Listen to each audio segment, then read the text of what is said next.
Last class में क्या देख रहे थे हम लोग?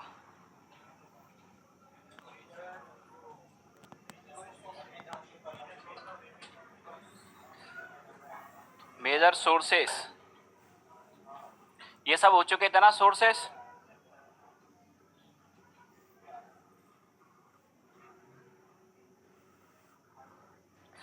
तो आज की क्लास में हम लोग शुरू करेंगे प्रीएम्बल यानी कि प्रस्तावना। चलो नोट करो फटाफट।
तो प्रीएम्बल यानी कि प्रस्तावना हम आपके कहते किसे हैं, ठीक है।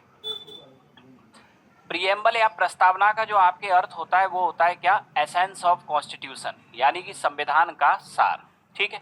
अब आपके ये इतना मोटा आपके संविधान है, अगर सरल शब्दों में हम कहें कि इसका आप क्रक्स बताओ, तो संविधान का जो क्रक्स है वो हम किसमें आपके देख सकते हैं? प्रीएम्बल के अंदर। तो प्रीएम्बल बेसिकली आपके है क्या? क्रक्स ऑफ कॉन्स्टिट्यूशन या एसेंस ऑफ कॉन्स्टिट्यूशन। अब दूसरा नेक्स्ट आगे समझना कि प्रीएम्बल का ओरिजिन आपके कहां से हुआ। तो प्रीवियस क्लास में हमने आपको बताया कि जवाहरलाल नेहरू ने संविधान सभा में एक उद्देश्य प्रस्ताव आपके प्रस्तुत किया था, ठीक है। और उसी उद्देश्य प्रस्ताव का जो आपके संशोधित रूप है उसी को बाद में हम जानते हैं किस नाम से? प्रीएम्बल ऑफ कॉन्स्टिट्यूशन, संविधान की प्रस्तावना। अब यहां नेक्स्ट हम ये देखें कि ये जो प्रस्तावना है इससे हमें पता क्या चलता है, क्या इंडिकेट करती है प्रीएम्बल आपके। और दूसरा हम आपके ये देखेंगे आपके प्रीएम्बल में अमेंडमेंट। ये दो चीजें हमें यहां समझनी है। तो सबसे पहले प्रीएम्बल क्या हमें इंडिकेट करती है, ठीक।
तो जब हम आपके प्रस्तावना को रीड करते हैं, ठीक, प्रस्तावना याद है किसी को?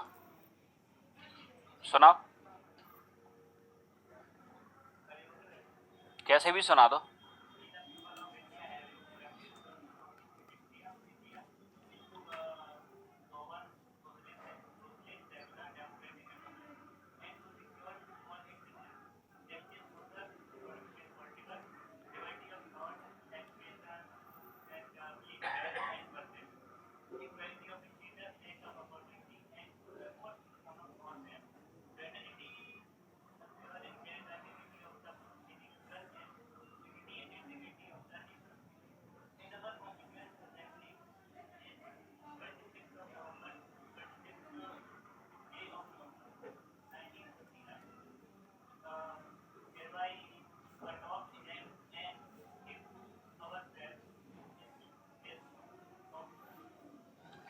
अब यहां अगर हम प्रियम्बल को इसे समझें तो सबसे पहले समझना, प्रियम्बल की पहली लाइन, हम भारत के लोग B the people of India, ठीक है, और last line, adopt, enact and enforced, ठीक है, यानी कि अंगीकृत, आत्मार्पित और अधिनियमित। तो अब यहां सबसे पहला पॉइंट, जब हम प्रियम्बल को आपके रीड करते हैं तो सबसे पहले तो आपके प्रियम्बल हमें शो करती है कि सोर्स ऑफ अथॉरिटी, यानी कि हमारे यहां सत्ता का स्रोत क्या है।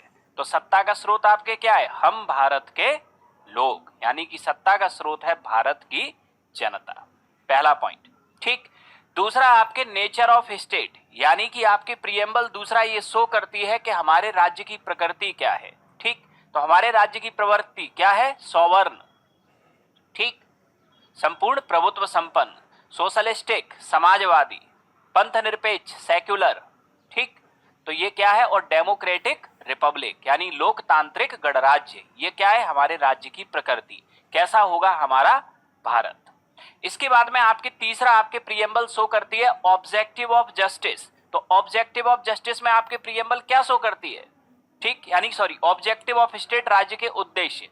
तो राज्य के उद्देश्य में आपके प्रियम्बल सबसे पहले आपके शो करती है क्या, जस्टिस, न्याय, ठीक, न्याय कौन सा, सामाजिक, आर्थिक और राजनीतिक, ठीक है। फिर इसके बाद में आपके लिबर्टी या फ्रीडम, फ्रीडम कौन सी, विचार, अभिव्यक्ति, विश्वास, धर्म, उपासना, ठीक है। और फिर आपके इक्वेलिटी यानी कि समता, समता कौन सी, प्रतिष्ठा एवं अवसर, ठीक है।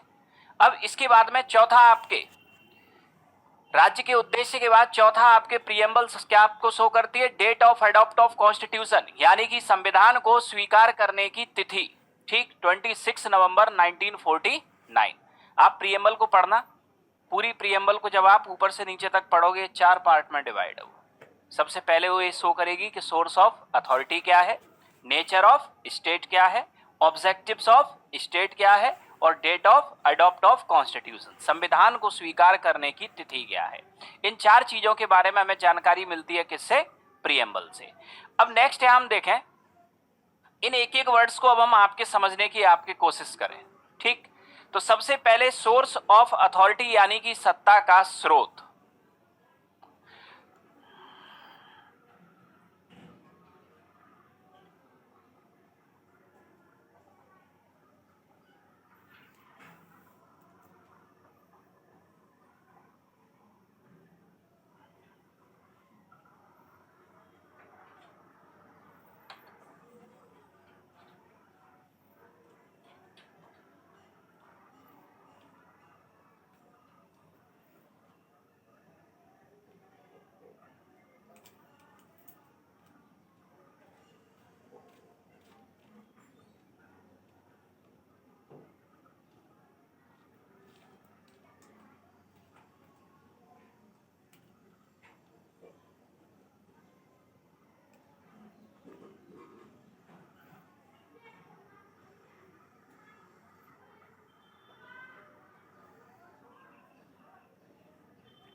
तो समझना, तो प्रियम्बल से सबसे पहली जानकारी हमें आपके मिलती है सोर्स ऑफ अथॉरिटी। तो प्रियम्बल की अगर हम आपके पूरी लाइन पढ़ें तो आपके प्रियम्बल कहती क्या है, सोर्स ऑफ अथॉरिटी है क्या, भारत की जनता। पहली लाइन क्या है आपके, we the people of India, और last line adopted enacted and give to ourselves, ठीक, यानी कि हम भारत के लोग, ठीक, इस संविधान को या आपके इस देश के सुप्रीम लॉ को क्या करते हैं, अंगीकृत, अधिनियमित और आत्मार्पित। अब यहां इन 3 वर्ड के आप अर्थ समझ लो सबसे पहले, ठीक। एडॉप्टेड का मतलब होता है एक्सेप्टेड, यानी कि हम भारत के लोग इसे एक्सेप्ट करते हैं एज ए लीगल डॉक्यूमेंट, और इसे बनाने का जो आपके श्रेय है वो हम किसको देते हैं? स्वयं को देते हैं, ठीक। तो ये लाइन क्लियर हुई। तो यहां आपके सोर्स ऑफ अथॉरिटी है भारत की जनता, ठीक। यानी कि हम भारत के लोग इस संविधान को स्वीकार करते हैं एक कानूनी संकल्पना के रूप में, और इसे बनाने का श्रेय हम स्वयं को अर्पित करते हैं, ठीक।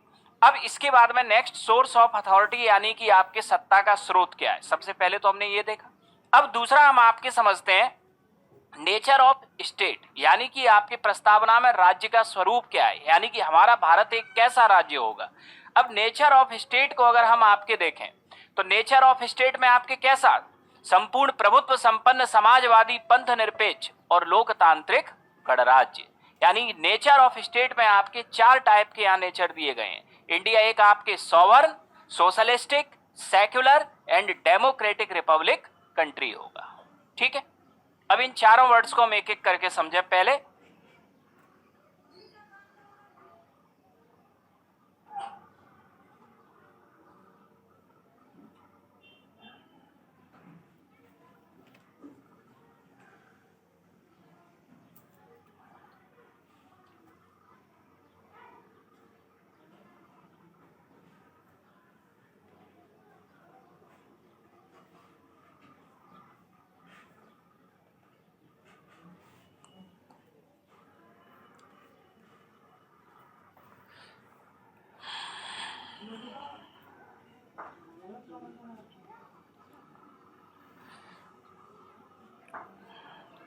तो हमने यहां देखा कि हमारा राज्य आपके कैसा होगा या नेचर ऑफ स्टेट कैसा होगा। तो इसमें सबसे पहला वर्ड आपके कौन सा है? सॉवर्निटी, संप्रभुता, ठीक। तो हम ये देखें आपके कि सॉवर्निटी या संप्रभुता इस वर्ड का आपके अर्थ क्या होता है। एक एक वर्ड का हमें अर्थ भी मालूम होना चाहिए, ठीक। तो सॉवर्निटी हम किसे कहते हैं? फ्रीडम ऑफ डिसीजन मेकिंग, यानी कि निर्णय लेने की स्वतंत्रता, ठीक। अब यहां याद रखना, तो प्रियम्बल हमें क्या इंडिकेट करती है? हमारा भारत कैसा है? सॉवर्ण, संप्रभु, यानी कि भारत सरकार अपने समस्त निर्णय लेने में पूरी तरह से क्या है? आपके स्वतंत्र है, ठीक। अब स्वतंत्र से तात्पर्य क्या है? ये देश के अंदर कोई भी निर्णय ले सकती है और देश के बाहर। ये इंटरनल सॉवर्निटी इसमें भी स्वतंत्र है, और एक्सटर्नल सॉवर्निटी यानी कि ये इसमें भी स्वतंत्र है, ठीक है। अब हम नेक्स्ट आगे आते हैं।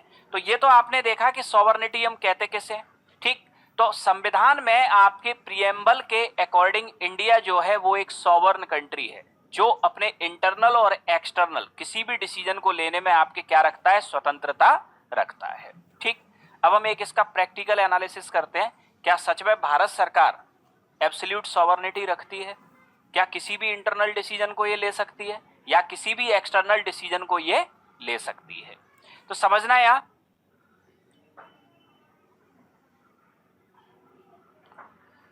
सॉवर्निटी, संप्रभुता,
कर लिया नोट, समझना।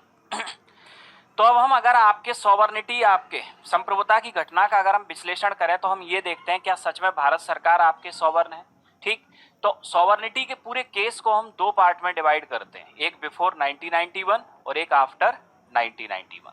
ठीक, तो 1991 से पहले हम समझते हैं और 1991 के बाद हम समझते हैं। तो 1991 से पहले, ठीक है, 1991 से पहले देश के अंदर की स्थिति क्या थी और देश के बाहर की स्थिति क्या थी, दोनों को हम देखें। तो 1991 से पहले की अगर हम आपकी बात करें तो भारत के अंदर आपकी अगर थोड़े बहुत समय को छोड़ दें हम, तो लोकसभा और राज्यसभा, केंद्र में और राज्य में दोनों जगह आपकी सरकारें होती थी किसकी, कांग्रेस की। एक तरीके से वन पार्टी सिस्टम ही था 1991 से पहले। तो राज्यों के अंदर विधानसभाओं में भी कांग्रेस हावी थी, विधानसभाओं में कांग्रेस हावी है तो राज्यसभा में भी कांग्रेस हावी है और लोकसभा में भी कांग्रेस हावी है। तो इसका मतलब आपके ये हुआ कि जब आपके लोकसभा, राज्यसभा और राज्य विधानसभाओं तक अगर कांग्रेस हावी है, ठीक, तो इसका मतलब केंद्र सरकार अगर कोई भी कानून बनाए तो उसे पूरे देश के अंदर लागू करने में बड़ी आसानी होती थी। क्यों? क्योंकि आपके इमीडिएट तो वो पास होगा संसद के द्वारा, लोकसभा राज्यसभा दोनों से, और चूंकि राज्यों में भी कांग्रेस की सरकार है तो राज्य भी उसे क्या कर लेंगी, एक्सेप्ट कर लेंगे। ठीक, तो इस तरीके से अगर हम कहें तो यहां इंटरनल फैक्टर्स आपके ऐसे थे कि सेंटर और स्टेट दोनों जगह वन पार्टी की या मेजोरिटी होने के कारण ये पार्टी या आपके इस पार्टी के मेंबर अगर कोई डिसीजन लेते थे उस समय तो आपके पूरे देश में उसको आपके अनडाउटली एक्सेप्ट कर लिया जाता था। यानी ये देश के अंदर कांग्रेस कुछ भी कर सकती थी या उस समय आपकी सरकार कुछ भी कर सकती थी।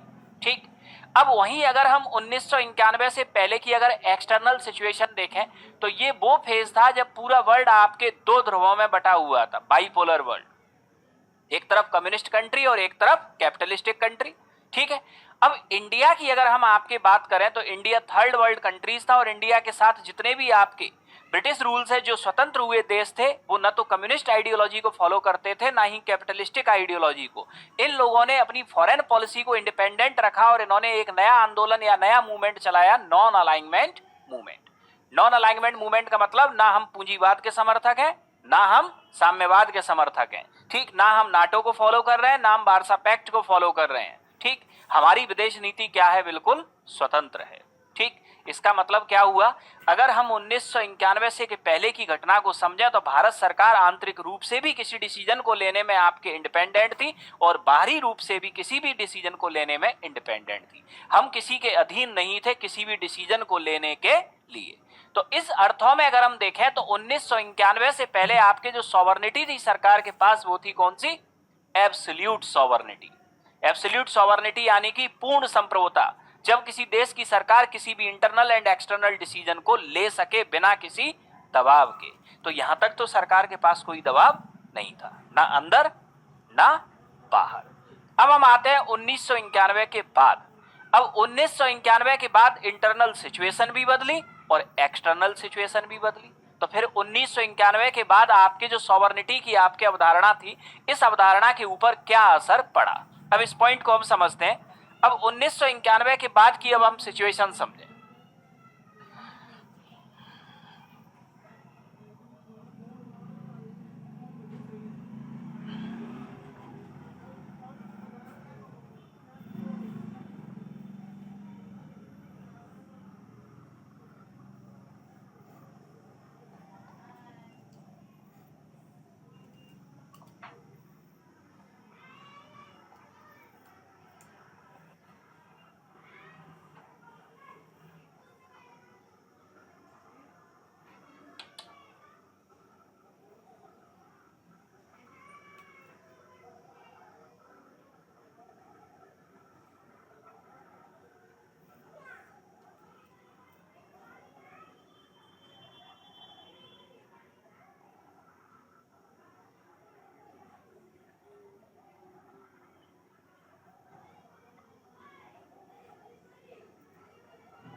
लिए नोट। तो नेक्स्ट, अब 1991 के बाद हम आपके इंटरनल और एक्सटर्नल सिचुएशन को समझने का प्रयास करें कि परिस्थितियां क्या थी और इन परिस्थितियों में आपके सॉवरेनिटी किस तरह से प्रभावित होना शुरू हुई।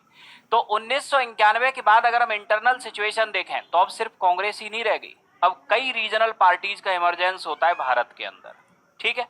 और ये रीजनल पार्टीज का जो इमरजेंस हुआ वो रीजनल इंटरेस्ट को पूरा करने के लिए हुआ, तो राज्यों के अंदर इनकी सरकारें भी बनी, यानी कि आपके राज्य विधानसभाओं के अंदर कोई और पार्टी मेजोरिटी में आई और लोकसभा के अंदर कोई और पार्टी मेजोरिटी में आई। तो जो पार्टियां राज्य विधानसभाओं में मेजोरिटी में होंगी उन पार्टियों के मेंबर राज्यसभा में भी मेजोरिटी में होंगे। तो यहां क्या हुआ कि ये जो वन पार्टी गवर्नमेंट थी ये कोलिजन गवर्नमेंट में शिफ्ट हो गई। अब गवर्नमेंट बनाने में कई दल भाग लेने लगे। जैसे कि हम बात करें वर्तमान में बीजेपी की सरकार, तो बीजेपी की नहीं है, सरकार है एनडीए, नेशनल डेमोक्रेटिक अलायंस, ठीक। इससे पहले सरकार आपके कांग्रेस की नहीं थी, सरकार थी यूपीए, यूनाइटेड प्रोग्रेसिव अलायंस, ठीक। ये क्या है, कांग्रेस और उसके सहयोगी दलों के संगठन को यूपीए बोलते हैं, बीजेपी और उसके सहयोगी दलों के संगठन को एनडीए बोलते हैं। तो इसका मतलब क्या है, ये गठबंधन सरकार है। गठबंधन सरकार यानी दो से अधिक दलों के ऊपर या दोनों इनसे मिलकर बनने वाली सरकार। अब यहां समझना, 1991 के बाद लोकसभा में किसी अदर पार्टी की मेजोरिटी है और राज्यसभा में किसी अदर पार्टी की मेजोरिटी है। सेंटर और स्टेट दोनों जगह आपके डिफरेंट पार्टीज की मेजोरिटी है। तो अब इससे आपके हुआ क्या कि सबसे पहले तो आपके सरकार को अगर कोई बिल आपके बनाना है या कैबिनेट में सबसे पहले कोई बिल इंट्रोड्यूस करना है तो पहले तो कैबिनेट को ही मनाए, क्योंकि कैबिनेट में क्या है, अलग अलग दलों के मिनिस्टर हैं, पहले तो उन्हें विश्वास में लो, क्योंकि वो विश्वास में नहीं आएंगे तब तक आपके सरकारी खतरे में पड़ जाएगी। अब यहां अगर गठबंधन सरकार में सभी लोगों को मना भी लिया गया, ये भी अपने आप में बहुत बड़ा चैलेंज है, तो अब लोकसभा और राज्यसभा से अलग अलग पास कराओ, ठीक, क्योंकि अब लोकसभा और राज्यसभा में पार्टीज अलग अलग है और ऐसी स्थिति में आपके सरकार को अपना डिसीजन बदलना पड़ जाता है। जैसे कि आपके मोदी सरकार लेके आई, आपके जो नया पीजेंट एक्ट लेके आई, किसान बिल, खूब संघर्ष किया लेकिन नहीं रख पाई कंटिन्यू, उसको अपना डिसीजन विड्रॉ करना पड़ा, ठीक, यह हुआ। तो अब क्यों नहीं कर पाई, क्योंकि संसद में भी उनके पास पूरी तरीके से उस बिल के लिए सपोर्ट नहीं था, राज्य विधानसभाओं में भी आपके सपोर्ट नहीं था, ठीक है। तो जब इतना भारी मात्रा में विरोध होगा तो कई बार सरकार को अपने डिसीजन से विड्रॉ करना पड़ता है। ठीक इसी तरीके से अगर हम आपके देखें तो एक्सटर्नल सिचुएशन 1991 के बाद से क्या शुरू हुई, 1991 के बाद से आपके बाइपोलर वर्ल्ड आपके कन्वर्ट हो गया यूनिपोलर वर्ल्ड और पूरे वर्ल्ड में कैपिटलिज्म यानी कि पूंजीवाद ये तेजी से आपके फैला, ठीक है। अब यहां याद रखना, वर्ल्ड वाइड शुरुआत होती है आपके इस फेज में किसकी, एलपीजी, लिबरलाइजेशन, प्राइवेटाइजेशन, ग्लोबलाइजेशन, उदारीकरण, वैश्वीकरण और निजीकरण। उदारीकरण, वैश्वीकरण और निजीकरण में अब कोई देश आइसोलेट नहीं हो गया, सारे देश एक दूसरे के साथ इंटर रिलेट और इंटर डिपेंड होते चले गए, यानी कि एक देश की घटना का प्रभाव अब दूसरे देश की घटना पर पड़ना शुरू हो गया, ठीक, यह हुआ। तो यहां आपके क्या है कि एलपीजी ने देशों के बीच में आपसी निर्भरता बढ़ा दी और अगर एक देश में कोई घटना होगी तो इसका प्रभाव कहीं ना कहीं दूसरे देश पर पड़ना तय था, ठीक है। अब दूसरा हम देखें कि 1991 के बाद एक अवधारणा आती है इंटरनेशनल गवर्नेंस यानी कि अंतरराष्ट्रीय प्रशासन। अब ये क्या अवधारणा थी, 1991 के बाद आपके वर्ल्ड पॉलिटिक्स में या आपके वर्ल्ड में आपके रोल बढ़ता है किसका, इंटरनेशनल ऑर्गेनाइजेशन, अंतरराष्ट्रीय संगठनों का। अंतरराष्ट्रीय संगठन like world bank, IMF, WTO, विपो। अब इन संगठनों का जब आपके रोल बढ़ा, ठीक, तो इनमें से प्रत्येक संगठन एक किसी विशेष उद्देश्य के लिए आया है, ठीक, और उस उद्देश्य को पूरा करने के लिए इन संगठन के कुछ नॉर्म्स होंगे, कुछ रूल्स होंगे, कुछ रेगुलेशन होंगे और इन संगठनों के जो रूल्स एंड रेगुलेशन है वो इनके मेंबर कंट्रीज के द्वारा आपके फॉलो किया जाना क्या है, मैंडेटरी है, ठीक है। तो अब यहां हम आपके देखें जैसे कि फॉर एग्जांपल, अब एक एग्जांपल से समझें एक्सटर्नल सॉवरेनिटी को, जैसे कि WTO world trade organisation, WTO का ऑब्जेक्टिव है पूरे वर्ल्ड में फ्री ट्रेड को एश्योर करना। फ्री ट्रेड का मतलब आपके विश्व के एक देश से दूसरे देश तक goods, service, capital, labour, technology ये सब क्या हो सके, फ्री फ्लो हो सके, ठीक। लेकिन इसमें आपकी समस्याएं क्या है, इसमें आपकी समस्या ये है कि मान लिया कि किसी विकसित देश से किसी विकासशील देश में कोई वस्तु आ रही है, ठीक, या दूसरे शब्दों में कहें कि चाइना से कोई वस्तु चली आ रही है, तो चाइना को तो हर प्रोडक्ट इंडिया के सापेक्ष सस्ता है और अगर भारी मात्रा में ये वस्तुएं अगर आपके आ गई तो इंडिया की इंडस्ट्रीज कहां जाएंगी, फिर इंडिया के लिए समस्या खड़ी हो सकती है। तो अब ऐसी देश स्थिति में आपके है क्या, भारत सरकार को क्या करना है, भारत के उद्योग भी देखना है, और WTO के प्रोविजन भी देखना है क्योंकि हम तो उसके भी मेंबर हैं। ठीक, तो किसी भी देश की सरकार के सामने आप कैसी समस्याएं हो गई, ड्वेल, कि इधर देखें या उधर देखें, क्योंकि हमें वो भी फॉलो करना है। ठीक है, ये हुआ। जैसे कि अंतरराष्ट्रीय स्तर पे आपके स्टैंडर्ड बन गया कि सभी देशों को अपना CO2 का लेवल घटाना है या कार्बन एमिशन को क्या करना है, कम करना है। अब हमें डेवलपमेंट भी देखना है और एमिशन भी कम करना है। अब हम इधर माने या इधर माने, और बैलेंस हमें दोनों जगह करना पड़ेगा। ठीक, तो अब यहां हम देखते क्या है कि 1991 के बाद आपके क्या है कि इंटरनल सिचुएशन बदलने और एक्सटर्नल सिचुएशन बदलने से आपके प्रभाव ये पड़ा कि कोई भी देश की सरकार अब एब्सोल्यूट सॉवरन नहीं रह गई, अब वो एब्सोल्यूट से कंडीशनल सॉवरनिटी में परिवर्तित हो गई। यानी कि अब उसे इंटरनेशनल लेवल पे तो अंतरराष्ट्रीय रूल्स का ध्यान रखना पड़ता है, ठीक, या भारत की हम बात करें, और इंटरनल लेवल पे उसे कोलिजन गवर्नमेंट में शामिल पार्टीज, राज्य विधानसभाओं की पार्टीज, इन सबको ध्यान में रखना पड़ता है। तो अगर हम सॉवरनिटी की बात करें तो संप्रभुता की कहानी आपके ये है, ठीक, कि 1991 से पहले भारत सरकार एब्सोल्यूट सॉवरनिटी को होल्ड करती थी, जो 1991 के बाद जब परिस्थितियां बदली तो वो एब्सोल्यूट सॉवरनिटी से शिफ्ट हो गई कंडीशनल सॉवरनिटी में। ठीक है, तो सामान्य स्थिति में सरकार जो निर्णय लेती है वो कंडीशनल सॉवरनिटी के हिसाब से लेती है, लेकिन जब आपके देश की सॉवरनिटी, डिफेंस, इंटीग्रिटी, इसके लिए अगर कोई मुद्दा महत्वपूर्ण हो जाए तो सरकार कंडीशनल की जगह एब्सोल्यूट सॉवरनिटी का डिसीजन ले सकती है। ठीक, जैसे पाकिस्तान में एयर स्ट्राइक, अगर हमने वहां एयर स्ट्राइक कर दी या सर्जिकल स्ट्राइक कर दी, इंटरनेशनल बाउंड्री अगर क्रॉस की है, ठीक, क्योंकि हमें लगता है कि हमारे राष्ट्र के लिए खतरा था, हमने कर दिया, इसका दूरगामी प्रभाव नेगेटिव भी हो सकता था। ठीक, हुआ नहीं वो एक अलग बात है, लेकिन हो तो सकता था। ठीक है, क्योंकि ये घटना आपके युद्ध को भी जन्म दे सकती थी। ठीक है, तो यहां अगर राष्ट्र हित में जरूरी हो जाए तो यहां क्या है, सामान्य स्थिति में सरकार कंडीशनल सॉवरनिटी को फॉलो करती है, सशस्त्र संप्रभुता। लेकिन अगर आपके परिस्थितियां देश के अगेंस्ट चली जाएं तो सरकार एब्सोल्यूट सॉवरनिटी को किसी भी वक्त धारण कर सकती है।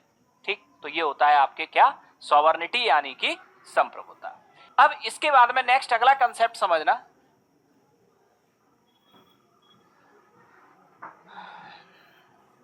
सोशलिज्म, समाजवाद।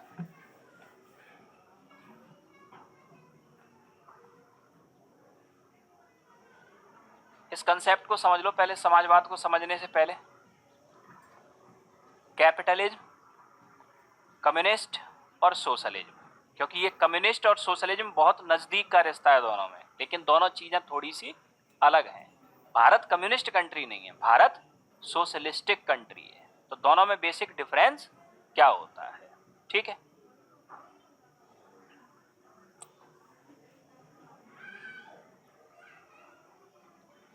तो पूंजीवाद और साम्यवाद दोनों में बेसिक डिफरेंस,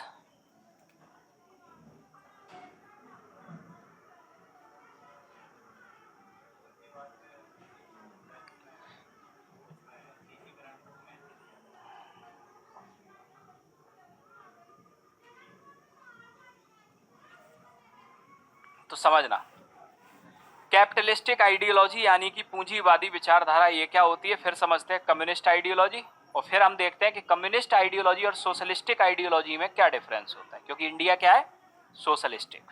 ठीक है, तो सबसे पहले हम बात करें आपके कैपिटलिस्टिक आइडियोलॉजी यानी कि पूंजीवाद की। पूंजीवाद की विचारधारा के आपके जनक थे कौन, एडम स्मिथ।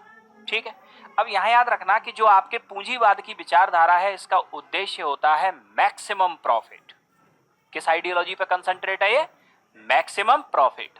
ठीक है, दूसरा आपके ये जो पूंजीवाद है ये निजी संपत्ति में विश्वास करता है, यानी कि पर्सनल प्रॉपर्टी या पर्सनल वेल्थ। ठीक, तीसरा आपके पूंजीवाद आपके स्वतंत्रता का पक्षधर है। चौथा पूंजीवाद आपके पूरे वर्ल्ड वाइड फ्री ट्रेड का आपके समर्थक होगा। ठीक, और पूंजीवाद आपके कहेगा कि किसी देश के इकोनॉमिक रिसोर्स या इकोनॉमिक एक्टिविटीज पर जो अंतिम नियंत्रण हो वो किसका हो, प्राइवेट सेक्टर का। ठीक है, तो पूंजीवादी विचारधारा में आपके किसी देश के इकोनॉमिक रिसोर्स या एक्टिविटीज पे किसके कंट्रोल की बात करेंगे, प्राइवेट सेक्टर, यानी प्राइवेट सेक्टर के रोल को ये इंपॉर्टेंट मानेंगे। ठीक, और ये कहेंगे कि जो प्राइवेट सेक्टर है वो इकोनॉमिक रिसोर्स का ऑनर भी होगा, कंट्रोल भी करेगा उन्हें और रेगुलेट भी करेगा। अब यहां दूसरा कंसेप्ट समझना कि ये जो आपके पूंजीवाद है, पूंजीवाद लेसेस फेयर स्टेट की अवधारणा को मानता है। लेसेस फेयर स्टेट यानी कि अहस्तक्षेपवादी राज्य। ठीक, लेसिस फेयर का मतलब लेट अस फ्री, यानी कि राज्य हमें फ्री छोड़ दे, बाकी का इकोनॉमिक एक्टिविटीज का संचालन तो हम खुद कर लेंगे। ठीक, ये लेसिस फेयर की अवधारणा पे काम करता है क्या? कैपिटलिज्म। ठीक है, अब आते हैं वहीं आपके कम्युनिज्म या कम्युनिस्ट। कम्युनिस्ट की अगर हम आपके बात करें तो समझना, कम्युनिस्ट आपके आइडियोलॉजी दी थी किसने? मार्क्स ने। और कम्युनिस्ट आइडियोलॉजी आपके फोकस्ड है किस पे? Maximum welfare.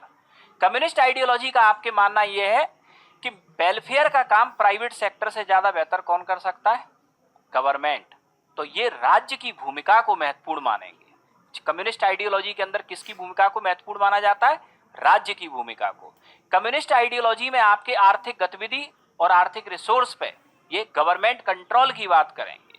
ठीक है, इसके बाद में नेक्स्ट, कम्युनिस्ट आइडियोलॉजी आपके निजी संपत्ति पर कभी विश्वास नहीं करती।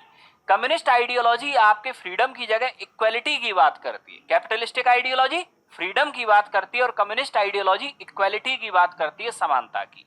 ठीक है, अब यहां नेक्स्ट समझना, तो ये तो आपने देखा कि कम्युनिस्ट और कैपिटलिस्टिक में बेसिक डिफरेंस क्या है। अब हम देखते हैं कि कम्युनिस्ट और सोशलिस्टिक में क्या डिफरेंस है, दोनों पॉइंट्स को।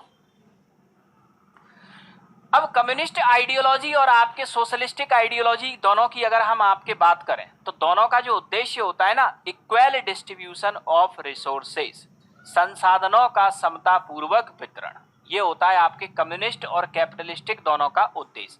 इसका मतलब आपके क्या है कि किसी देश में 100 लोग रहते हैं और उस देश के पास 100 रुपए हैं तो सबको एक एक रुपए बांट दो, बस यही है आपके कम्युनिस्ट और सोशलिस्टिक आइडियोलॉजी का उद्देश्य। बस अंतर इनके तरीके में है।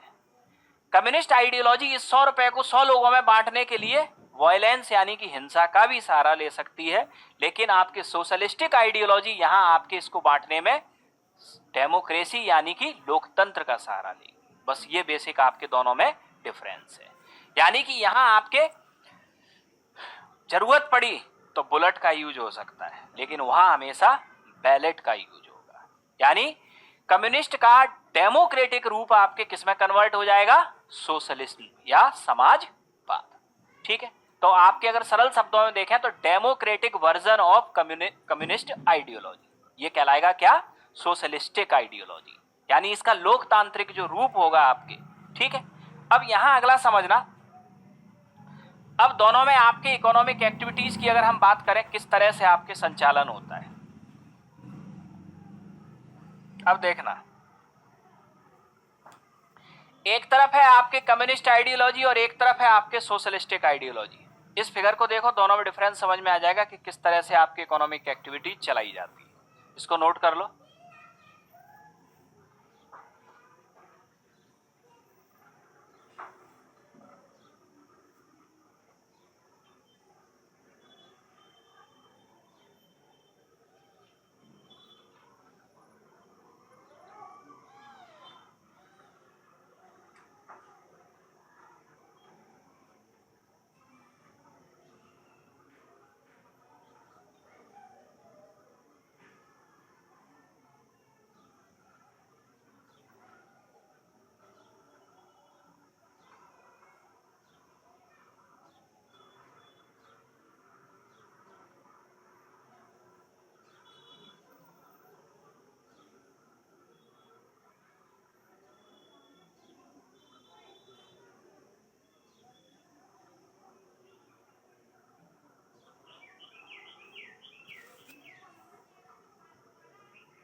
क्या? रेगुलेशन, मैनेजमेंट, प्रबंधन।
क्लियर हो? तो अब समझना, तो बेसिकली आपके कम्युनिस्ट आइडियोलॉजी और सोशलिस्टिक आइडियोलॉजी इन दोनों में डिफरेंस कहाँ क्रिएट होता है? कम्युनिस्ट आइडियोलॉजी और सोशलिस्टिक आइडियोलॉजी, ठीक, दोनों में कॉमन पॉइंट क्या है? दोनों इक्वल डिस्ट्रीब्यूशन ऑफ रिसोर्सेज की बात करती हैं, संसाधनों का समतापूर्वक वितरण। तो संसाधनों का समतापूर्वक वितरण करने के लिए स्वाभाविक सी बात यह है कि इकोनॉमिक रिसोर्स और आपके इकोनॉमिक एक्टिविटीज पे कंट्रोल करना होगा सरकार का, क्योंकि सरकार से ज्यादा इक्वल डिस्ट्रीब्यूशन रिसोर्सेज का कोई कर नहीं सकता। तो आइडियोलॉजी चाहे ये हो चाहे ये हो, इकोनॉमिक रिसोर्स और एक्टिविटीज पे, ठीक, कंट्रोल, ऑनरशिप, रेगुलेशन और मैनेजमेंट किसका? गवर्नमेंट। अब यहां भी देखना, यहां भी इकोनॉमिक एक्टिविटीज पे आपके कंट्रोल, ऑनरशिप, रेगुलेशन, मैनेजमेंट किसका? गवर्नमेंट का। दोनों चीजें यहां तक कॉमन हुई। अब आते हैं इससे ऊपर, सोशलिस्टिक आइडियोलॉजी में आपके क्या होगा अब और कम्युनिस्ट में क्या होगा? तो दोनों ही आइडियोलॉजी में कॉमन ये है कि इकोनॉमिक रिसोर्स और एक्टिविटीज पे जो कंट्रोल होगा वो गवर्नमेंट का होगा, और जब गवर्नमेंट आपके इकोनॉमिक एक्टिविटीज का संचालन करेगी तो गवर्नमेंट पे आएंगे क्या? रिसोर्स, और इस रिसोर्स का डिस्ट्रीब्यूशन कर देगी गवर्नमेंट किसमें? पब्लिक में। ठीक, ये दोनों का आपके उद्देश्य हुआ। अब दोनों आपके अलग कहां होंगी? सोशलिस्टिक आइडियोलॉजी में इस गवर्नमेंट को कंट्रोल करेगी पब्लिक, और कम्युनिस्ट आइडियोलॉजी में इस गवर्नमेंट को कंट्रोल करेगी कम्युनिस्ट पार्टी। ठीक, सोशलिस्टिक आइडियोलॉजी में यहां जो पब्लिक चाहेगी वो होगा, और यहां जो कम्युनिस्ट पार्टी चाहेगी वो होगा। तो एक तरीके से डिक्टेटरशिप किसकी आ गई? कम्युनिस्ट पार्टी की। यही कहानी अगर हम देखें तो कहां शुरू होती है? यूएसएसआर। 1917 में जब आपके यूएसएसआर में कम्युनिस्ट आइडियोलॉजी को लाया गया, ठीक, तो लेनिन के द्वारा नारा क्या दिया गया कि कम्युनिस्ट आइडियोलॉजी हम इसलिए ला रहे हैं जिससे कि सर्वहारा वर्ग की निरंकुशता होगी पूरे सिस्टम पे। लेकिन जब स्टालिन आया तो उसने सर्वहारा के ऊपर निरंकुशता ला दी, उसने उल्टी कर दी है आइडियोलॉजी, यानी कि हर डिसीजन ऊपर से स्टालिन के द्वारा आपके लिए जाते थे। ठीक, तो यहां आपके जो ये कम्युनिस्ट पार्टी है ये हर चीज को डिसाइड करेगी, यानी कि आप क्या करोगे क्या नहीं करोगे ये भी आइडियोलॉजी डिसाइड करेगी, आपके करने से कुछ नहीं होगा यहाँ। ठीक है, इसके अलावा देश की सरकार में किस पद पे कौन बैठेगा यहाँ ये पार्टी डिसाइड करेगी। ठीक, जबकि यहाँ जनता डिसाइड करेगी। अब आते हैं इसके बाद आगे। अब अगला समझना, तो ये तो हमने यहां तक देखा। अब नेक्स्ट अब हम आपके ये देखते हैं, तो इंडिया, प्रस्तावना के अनुसार इंडिया है आपके एक सोशलिस्टिक कंट्री। ठीक, सोशलिस्टिक कंट्री का मतलब यहां गवर्नमेंट के कंट्रोल में सारी इकोनॉमिक एक्टिविटीज होंगी। ठीक है, और फिर इससे गवर्नमेंट को जो रिसोर्स मिलेंगे उनका डिस्ट्रीब्यूशन गवर्नमेंट किस में करेगी? पब्लिक में। अब हम देखें क्या भारत में सच में सोशलिज्म है इस समय? समाजवाद कहीं हमें दिखता है भारत में? है या नहीं है?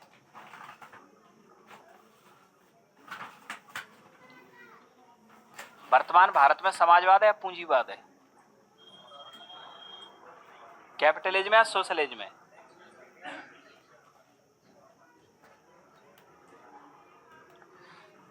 समझना,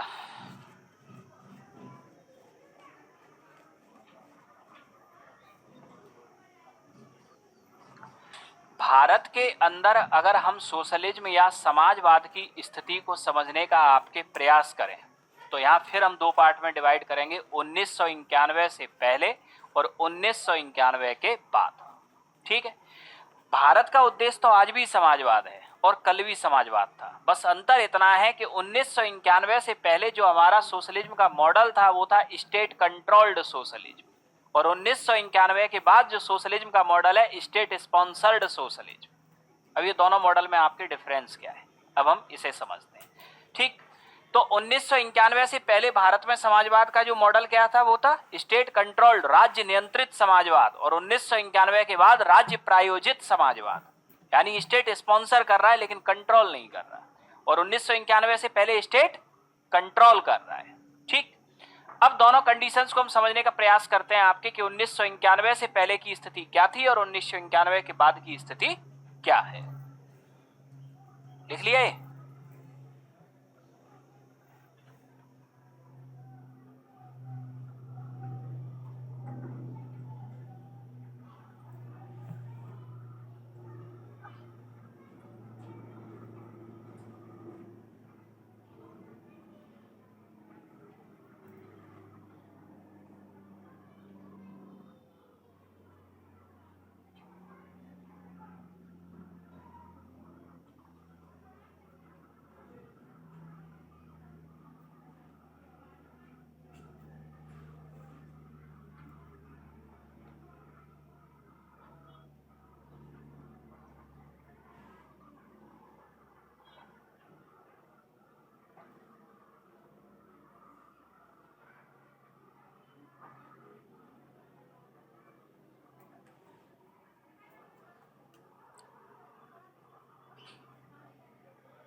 तो स्टेट कंट्रोल्ड सोशलिज्म आपके क्या था, पहले तो हम ये देखें, फिर देखेंगे स्टेट स्पॉन्सर्ड सोशलिज्म आपके क्या है।